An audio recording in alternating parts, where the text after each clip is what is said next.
Unit 10. A Test of True Love. ખરા પ્રેમની કસોટી. 6 minutes to 6, said the clock above the informational desk in New York Grand Central Station. A tall, young lieutenant lifted his face, narrowed his eyes, and noted the time. His heart was beating fast. In 6 minutes, he was going to see the woman who had been in his thoughts for the past 13 months. He had never seen the woman, yet her words written in her letter had meant a great deal to him. ન્યૂયોર્કના Grand Central સ્ટેશનના માહિતી વિભાગ ઉપરની ઘડિયાળ 6 minute દર્શાવતી હતી. એક ઊંચા યુવાન લેફ્ટનન્ટે મોં ઊંચું કર્યું, આંખો ઝીણી કરી અને સમય જોયો. તેનું હૃદય ઝડપથી ધબકતું હતું. છેલ્લા 13 મહિનાથી જેનો તેણે સતત વિચાર કર્યો હતો, તે સ્ત્રીને તે 6 મિનિટમાં મળવાનો હતો. તેણે આ સ્ત્રીને ક્યારેય જોઈ નહોતી. તો પણ તેના પત્રમાં તેણે લખેલા શબ્દોનું તેને મન ભારે મહત્વ હતું. Of course, there will be times when you are afraid. Imagine you can hear my voice saying to you, I shall fear even death in battle.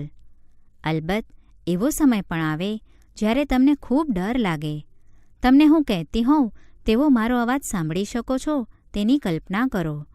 યુદ્ધમાં મૃત્યુથી પણ હું ડરીશ નહીં. He had remembered these words and they had given him a new strength. Now he was going to hear her real voice. It was 4 minutes to 6.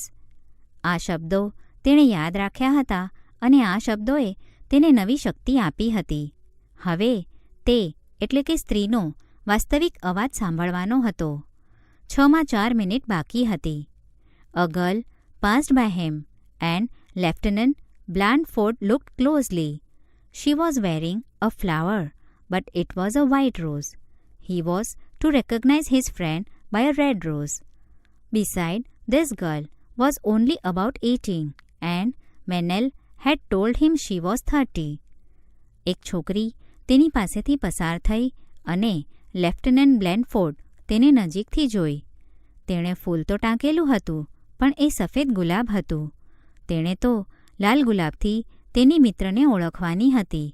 તદુપરાંત આ છોકરી તો આશરે 18ની હતી અને મેનિલે તો તેને પોતે 30 વર્ષની હોવાનું કહેલું. His mind went back to the book he had read in the training camp.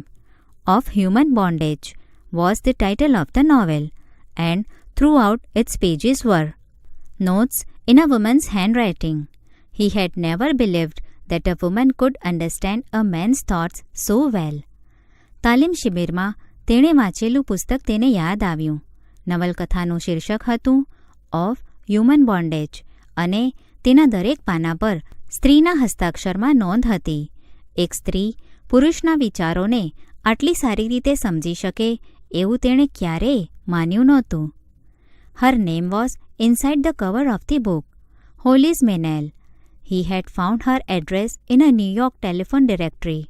He had written her a letter and she had answered.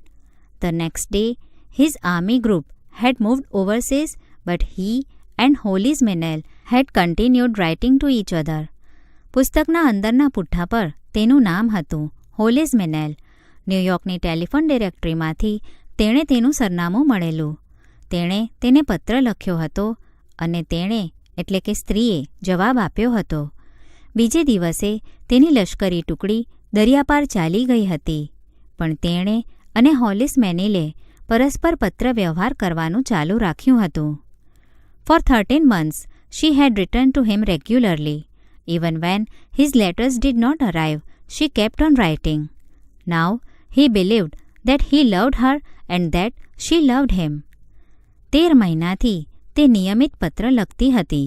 તેના એટલે કે બ્લેન્ડફોર્ડના પત્રો ન આવે તો પણ તે તો લખ્યા જ કરતી હતી. હવે તે એટલે કે બ્લેન્ડફોર્ડ તેને એટલે કે મેનિલને ચાહતો હતો અને મેનિલ તેને ચાહતી હતી એમ તે માનતો હતો.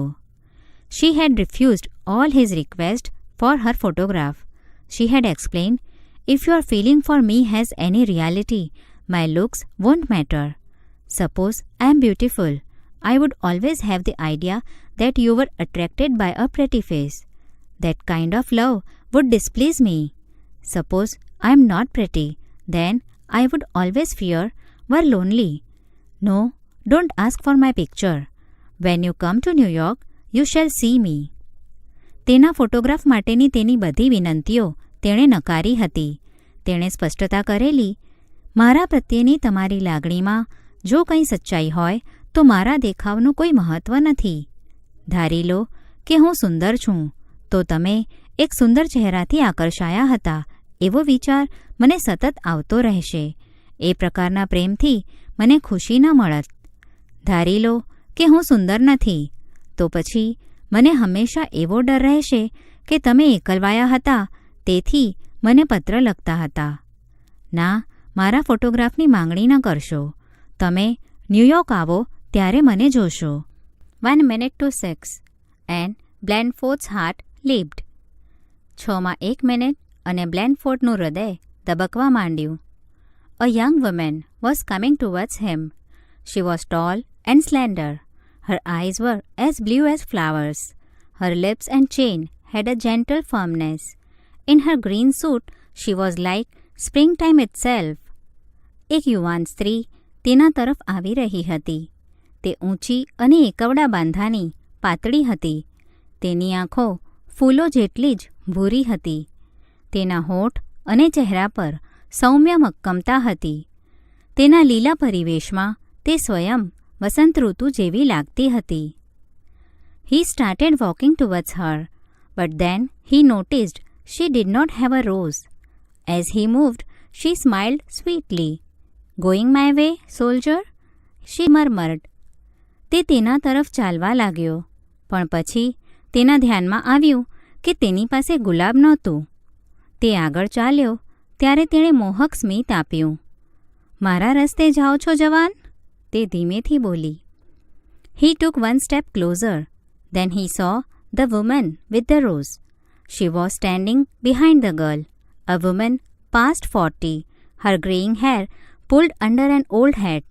She was rather heavy, but there was no mistake about the red rose on her untidy coat. તે એકાદ ડગલું નજીક ગયો.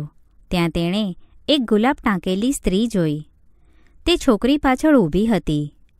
40 વટાવી ગયેલી એ સ્ત્રીએ તેના સફેદ થતા વાળને જૂની હેટ નીચે ઢાંકી રાખેલા.